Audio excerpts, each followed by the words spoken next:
Françaises, Français, mes chers compatriotes, Israël a connu samedi l'attaque terroriste la plus tragique de son histoire. Le Hamas a exécuté un plan qui, par son ampleur, sa barbarie, son bilan humain, n'a pas de précédent. Tout un pays a été surpris à l'aube par des tirs et une invasion aussi soudaine que sanguinaire. Des centaines de nourrissons, d'enfants, de femmes, d'hommes ont été pourchassés, enlevés, assassinés, pris en otage. Des massacres de kibboutz, des villages entiers décimés, une haine meurtrière aveugle, un déchaînement de cruauté absolue. Depuis 18 mois, le monde avait déjà connu le retour de la guerre en Europe, que ce soit en Ukraine ou contre l'Arménie. Mais cette violence contre le peuple israélien a sidéré toute une nation et le monde entier. Je parle en notre nom à tous quand je dis que nous partageons le chagrin d'Israël, que nous pensons à la terreur éprouvée par les Israéliens, que nous pensons à ces familles qui savent qu'elles ont perdu un des leurs et à celles qui attendent des nouvelles d'un proche, que nous pensons à ce peuple encore dans l'épreuve et le deuil, que nous nous tenons à ses côtés. Nous, Français, nous savons dans notre chair ce qu'est cette douleur. Nous avons, nous aussi, pleuré des victimes fauchées dans une fête, dans l'insouciance de la jeunesse, dans l'ordinaire d'une vie de famille. Nous savons dans notre chair que rien ne peut justifier le terrorisme. Il ne peut jamais y avoir de oui mais.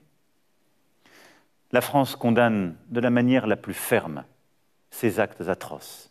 Et disons-le clairement, le Hamas est un mouvement terroriste. Le Hamas cherche avant tout la destruction et la mort du peuple d'Israël. Et agissant comme il le fait, il sait par ailleurs à quoi il expose de manière criminelle et cynique la population de Gaza. Ce n'est pas une guerre entre les Israéliens et les Palestiniens. C'est une guerre menée par des terroristes contre une nation, un pays, une société, des valeurs démocratiques. Nous avons assuré Israël et son peuple de notre solidarité sans faille et de notre soutien dans sa réponse légitime aux actes terroristes. Israël a le droit de se défendre en éliminant les groupes terroristes, dont le Hamas, par des actions ciblées, mais en préservant les populations civiles, car c'est là le devoir des démocraties. Nous savons que la seule réponse au terrorisme, la seule possible, est toujours une réponse forte et juste. Forte parce que juste.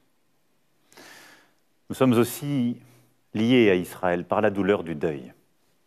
À cette heure, 13 de nos compatriotes sont morts lors de ces attaques.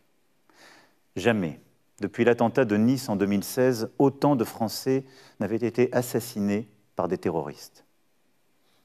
Et ce sont tous les Français qui ce soir les pleurent.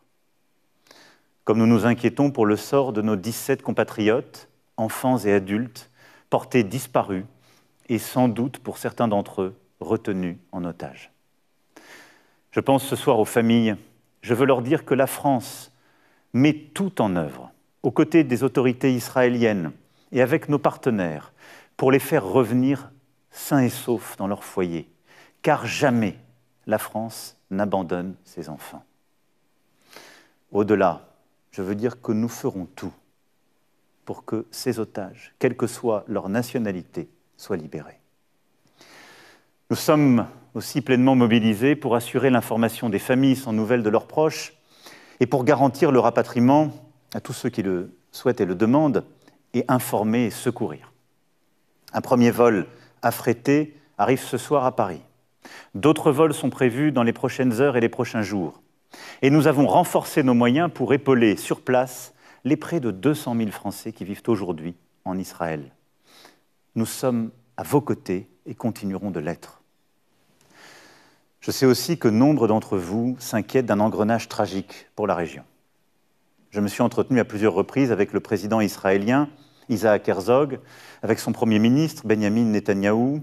J'ai également longuement échangé avec les principaux dirigeants de la région, ceux de l'autorité palestinienne, de la Jordanie, de l'Égypte, du Liban, de l'Arabie saoudite, des Émirats arabes unis comme du Qatar. Avec nos principaux alliés européens, et américains, nous partageons les mêmes priorités. Apporter un soutien ferme et complet à Israël, éviter toute extension du conflit aux pays voisins, notamment au Liban, et coordonner l'action humanitaire internationale. Nous ne pouvons pas nous résoudre à une guerre sans fin dans cette région. La lutte contre le terrorisme ne peut remplacer la recherche de la paix. Et les conditions d'une paix durable sont connues. Ce sont des garanties indispensables pour la sécurité d'Israël et un État pour les Palestiniens. C'est la ligne que la France défend avec constance, qu'elle continue à défendre sans varier et qu'elle continuera de porter. Je le redis, la sécurité de l'État d'Israël, la lutte résolue pour l'éradication du terrorisme dans la région et le respect des aspirations légitimes de chacun forment pour nous un ensemble indissociable. Et ceux qui confondent la cause palestinienne et la justification du terrorisme commettent une faute morale, politique et stratégique.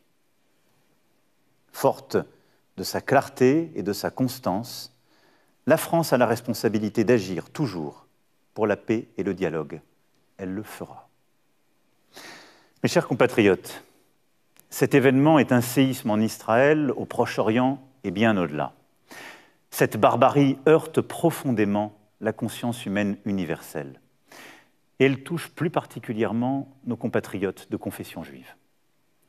Notre premier devoir est d'assurer leur sécurité et celle de tous nos concitoyens sur le sol national et de ne laisser prospérer aucune parole, aucun acte antisémite, aucune stigmatisation.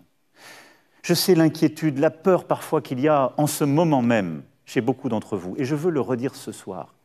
La République sera là pour vous protéger et elle sera impitoyable avec tous les porteurs de haine. Dès samedi, j'ai demandé au gouvernement de renforcer les mesures de protection des écoles, des lieux de culte et de culture. 582 d'entre eux ont vu leur sécurisation accrue. 10 000 policiers et gendarmes sont mobilisés. Et nos armées sont engagées dans le cadre de l'opération Sentinelle. Les procureurs ont reçu l'instruction de poursuivre avec la plus grande sévérité les actes antisémites et les apologies du terrorisme. Nous sommes d'une vigilance absolue aussi face aux expressions de haine sur les réseaux sociaux et évidemment à la menace terroriste. Mais notre devoir, dans ce moment que nous vivons, est de rester unis comme nation et comme République. C'est ce bouclier de l'unité qui nous protégera de tous les débordements, de toutes les dérives, de toutes les haines. Souvenons-nous de toutes les graves crises que nous avons traversées ensemble. Souvenons-nous de la façon dont nous avons fait bloc chaque fois face au terrorisme. Je sais, je le disais, la peur de nos compatriotes de confession juive, que cette résurgence, là-bas, de la violence antisémite, soit le prétexte ici de paroles, d'injures, d'actes qui les viseraient. Et je mesure aussi l'inquiétude de nos compatriotes de confession musulmane que les amalgames l'emportent sur la raison. Nous combattons et combattrons toujours pour que nul sur notre sol n'ait peur.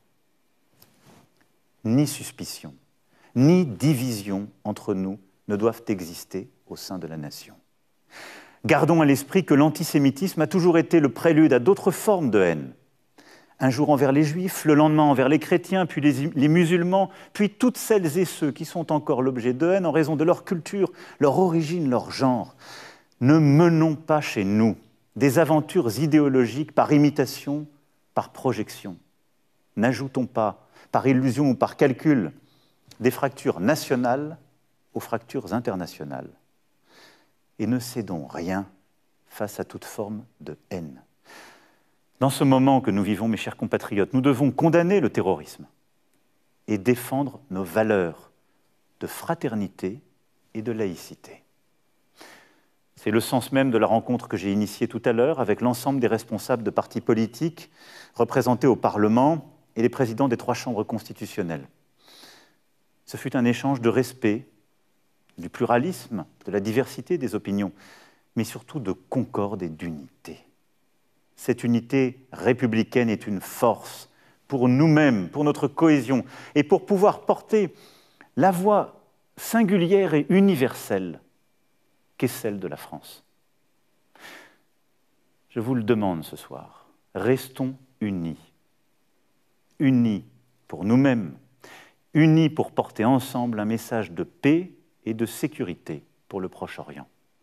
C'est ainsi que nous serons à la hauteur de notre propre histoire, celle d'une république qui protège chacun et d'une nation qui défend l'idéal de paix.